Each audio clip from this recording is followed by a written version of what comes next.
Welcome friends, this is Rizwan Ahmad and you are watching my YouTube channel Riz Biochem Science Solution.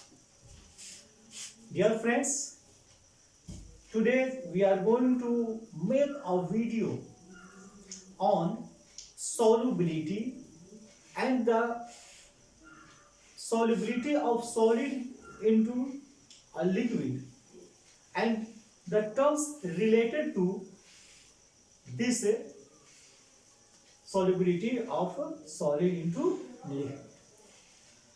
So dear friends, first of all in this video we have tried to define the solubility. Then you are looking the maximum amount of the substance that can be dissolved in a particular amount of solvent under specified conditions. It means that solubility depends upon the specified amount of solvent as well as the specified conditions. It means that there are some conditions which affect the solubility. So the condition has been applied. Okay. So, and also the amount of solvent should be fixed. In this way, the amount of substance which are in the form of the solute, which are going to be dissolved in a specified amount of solvent under specified conditions is called solubility. There are two kinds of solubility we have to discuss in the class 12th. The solubility of a solid in a liquid and the second solubility of gas into the liquid. But in this video we will only discuss about the solubility of a solid in a liquid and the terms related to this solubility of a solid in a liquid. Before discussing this topic, remember there are four factors which affect the solubility. The first factors which affect the solubility is nature of solid. Means what kinds of solids we are taking, solubility depends on that substance. Suppose we are taking sugar, we are taking salt, or we are taking other solid solute. The second, nature of the solvent. Suppose we are taking the solvent like water. You can also take solvent like benzene. You also take a solvent like alcohol, etc. Okay. So the solubility also depends upon the nature of the solvent. And you know very well temperature and pressure are the most important factors which influence the solubility of any substance. Okay. So now we will discuss about the solubility of a solid in a liquid. Then how we can define it? Very easy. You can define it on the basis of this parenthetic definition. Here the maximum amount of the substance, that substance substitutes by the name amount of the solute which present as a solute in grams, which can be dissolved in 100 gram of the liquid which are taken as the solvent to form the saturated solution at the particular temperature. It means that here the substance is substituted by the name solute in grams and also the amount of solvent is fixed here 100 gram of the liquid solvent. It means that in these conditions the amount of solvent should be fixed and that is always equal to 100 gram, not more than or less than 100 gram. Okay, so you can define the solubility of a solid in liquid when the solvent should be taken 100 gram, not less or more than 100 gram.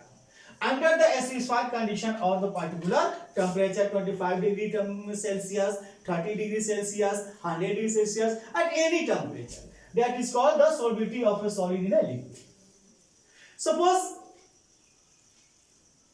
we have a solvent like water, because water is a very good solvent, which is also in the form of liquid. It means that the solvent is liquid. We take the other substance as a solute in solid state like salt or sugar. Then you will see that, suppose we have taken 1 liter of water in a flask, and now it starts adding the sugar at 25 degrees Celsius. Then you will see that after adding the amount of salt into the water solvent, when we put this sugar little by little, then after some times we will see that the salt is not being dissolved more in the solvent. And that condition, when we cannot dissolve any more solute into the solvent, that is called solubility of a solid in a liquid. Okay guys? Now, there are 5 terms which are related to the solubility of solid in a liquid. The first, dissolution. The second, crystallization. Third, dynamic equilibrium. Fourth, saturated solution and unsaturation. These 5 terms are very important, and it is related to the solubility of a solid in liquid. Solubility of solid in a liquid also can be understood by the given figure, which are as follows. Now suppose here on the board we have taken salt as a solute and water as a solvent. Okay? To understand the solubility of a solid in a liquid, you can understand by this figure. Okay? Now this salt, which are in the form of solid, are slowly adding into the water, means in the solvent. Okay, you are looking at here, the red marks indicates the solid and the black marks indicates the water molecules. Then you are looking at some amount of solute substance which are sodium chloride we have taken are being dissolved into this solvent. And after some times the maximum amount of sodium chloride has been dissolved in water molecules, and now no more sodium chloride can be added. It means that the conditions which reach when there are no any amount of substance can be dissolved in a liquid, that is called solubility of solid into liquid. So here, suppose we have taken if 25 gram of sodium chloride NaCl is dissolved in 100 gram of water, because we have defined the solubility of solid in liquid when we keep the amount of solvent equal to 100 gram. So I have taken here water as a solvent 100 gram. And no more sodium chloride can be added. It means that there are no possibility to add more sodium chloride into the solvent. At a specified temperature, suppose we have here taken constant temperature, suppose you are doing this experiment at 25 degrees Celsius, then the specified temperature is equal to 25 degrees Celsius. Then it is called the solubility of sodium chloride in water. Okay, it means that the solubility depends upon the nature of the solute. What is the, suppose on the place of sodium chloride we can also take sugar. Okay, so the solubility becomes changed. Okay, so it depends upon the nature of the solute, as well as suppose we have taken here water as a solvent, we can take acetone, we can take benzene, we can take any other liquid as a solvent. So it depends upon both solute and solvent, means the nature of solute and nature of solvent. And you know about the effect of the temperature and pressure. Okay, by raising the temperature, by increasing the temperature, the solubility increases. Okay, now we will discuss some related terms which are associated with this topic. So the first terms which are related to the dissolution, you can define dissolution when a solid solute is added to the solvent, some solute dissolved and its concentration increases in the solution is called dissolution. It means that there are more solute can be added, but when they cannot reach the saturation, that type of condition is called dissolution, when we are adding some solute into the specified solvent. Okay, but the solubility does not maintain, that condition is called dissolution. The second terms which are related is crystallization.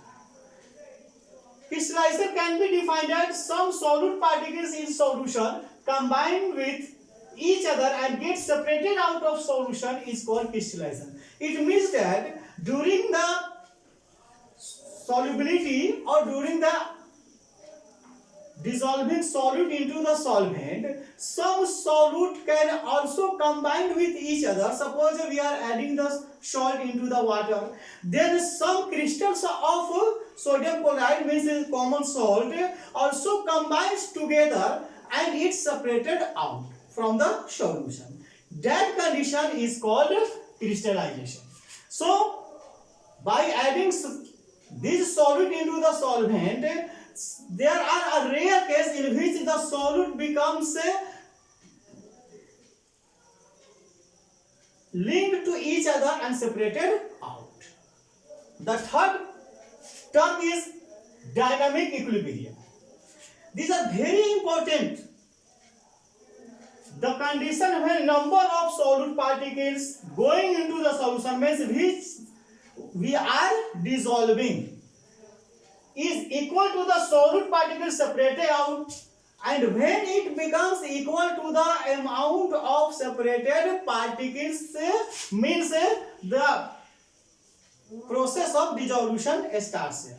Okay, so again we can define the condition when number of solute particles going into the solution, means the number of particles which we are adding into the solvent, is equal to the solute particles separated out which comes out from the solution, is called dynamic equilibrium.